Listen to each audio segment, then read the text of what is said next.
There are many in this room who are true Pirates through and through, but there are few who have absorbed the crimson and black into their very own marrow like Scott McQuilkin. For more than 30 years, from student to coach to faculty member to AD and now as vice president, Scott has shaped Whitworth athletics and played a key role in the development of the entire university. While injuries ended Scott's Pirate baseball career too soon, his value to the team was recognized to such an extent that he was hired as an assistant coach while still a student. Almost immediately following his graduation from Whitworth in 1984, he was named head coach at the age of 22, becoming the youngest collegiate head baseball coach in the country. In 6 years, his Pirate teams advanced to the NAIA district playoffs 4 times and regional playoffs twice, just missing the NAIA World Series in 1987. He earned 3 Coach of the Year awards. In 1991, Scott took a brief hiatus from Whitworth to earn his doctorate at Penn State, where he was part of the Nittany Lions baseball staff for 3 seasons. He returned to Whitworth as a faculty member in 1994 and was named AD in the fall of 1995.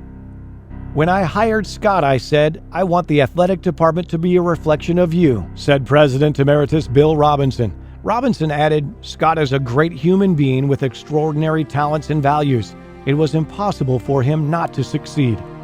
McQuilkin served Whitworth as Director of Athletics for 15 years, changing the culture of this Pirate department forever. He hired outstanding coaches like Toby Schwartz, Jim Hayford, Sean Boucher, Steve Schott, and Dan Ramsey. When he started, most Whitworth head coaches were part-time or coached multiple sports. Over his tenure, most Whitworth head coaching positions transitioned into full-time appointments. But it wasn't just hiring good coaches. His support led most of those individuals to stay for long tenures, allowing those programs to develop into conference champions and nationally elite teams. Cross-country and track and field coach Toby Schwartz says of Scott, as only Toby can, "Like a good communist, Scott always put the overall good of the department before any one person or one program. He was quick to deflect any praise or credit back to the coaches, athletes, and staff. But for any of us that were around during his tenure, we would quickly attribute any success we had as a team or department to Scott's leadership." During Scott's first 5 years as AD, Whitworth won a total of 5 Northwest Conference team championships. Over his final 10 years in the position, the Pirates claimed a total of 42. During the same time period, Whitworth hosted 14 NCAA Division III championship events, including the 2002 Division III Cross Country Nationals at Windermere Golf Course.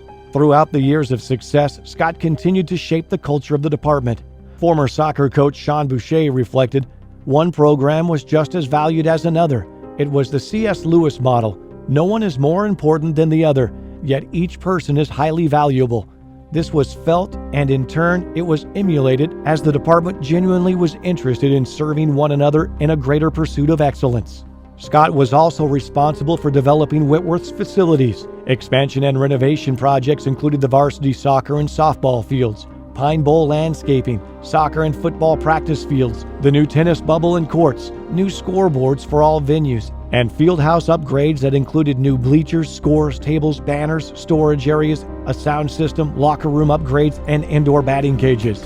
During his tenure, the department's profits from the Pirate Night, Dinner and Auction, and Whitworth Golf Classic both grew by 150%, and Crimson Club revenues tripled. Joanne Wagstaff, Whitworth's longtime associate AD and tennis coach, reflected, "We were always building or planning something which created excitement and enthusiasm in the department."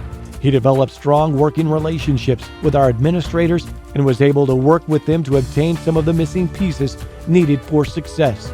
Better facilities, additional assistant coaches, better salaries, and moving coaches from part-time to full-time. And as if everything he did at Whitworth was not enough, during his tenure as AD, Scott served the term as president of the local Rotary Club, as corporate board chairman for the YMCA of the Inland Northwest, as a church elder, and as an adult Sunday school teacher. In 2002, he was named the Western Region AD of the Year by the National Association of Director of Athletics.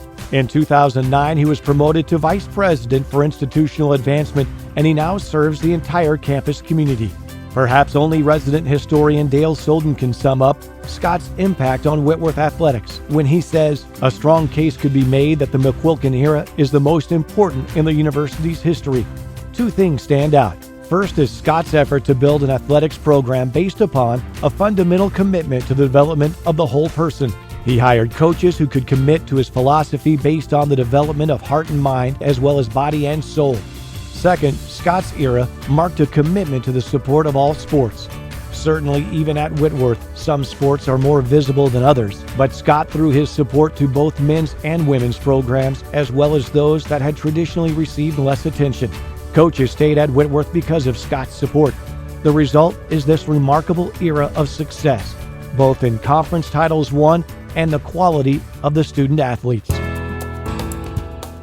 Ladies and gentlemen, for making Whitworth athletics the envy of other small colleges in the Northwest and around the country, for pouring himself into those he led and served, and for refocusing Pirate athletics on the mission of mind and heart, we present for induction to the Heritage Gallery Hall of Fame, Scott McQuilkin.